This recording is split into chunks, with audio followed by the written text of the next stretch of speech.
was one of many Civil War monuments torn down during the summer's Black Lives Matter protests. But unlike all the others hiding in warehouses throughout the country, Denver's On Guard monument is now on display at a local museum. We talked to History Colorado's leaders about why they feel this monument is worthy of display within their halls. Colorado was born in the midst of Civil War, boasts the plaque accompanying the statue of a Union cavalryman.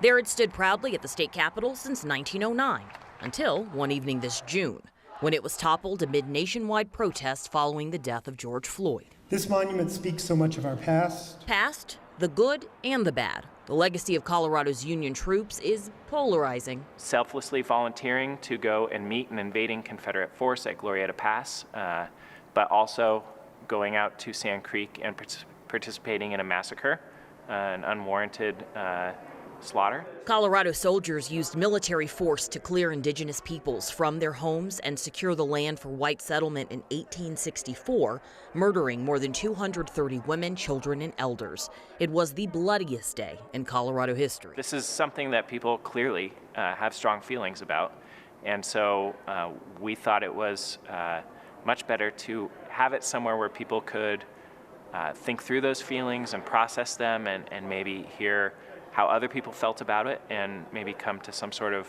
constructive consensus. History Colorado says saving the monument is about responding to the world we live in today, As we grapple with the issues of social justice and equality. The history in and around this monument, which now includes the history we are making today, is enormous and powerful. The statue is now displayed, still adorned with some of the graffiti left over from this summer's protest, and includes various viewpoints. The views of veterans who see this as honoring military service. You'll see the views of tribal leaders who see this as keeping open a painful wound from the past. You'll see the views from artists and activists. The statue's long-term future is still undecided. I do think it belongs outside and for everybody to see and to understand the context there. But for now, it stands in a museum representing Colorado's history of war and the history being made today.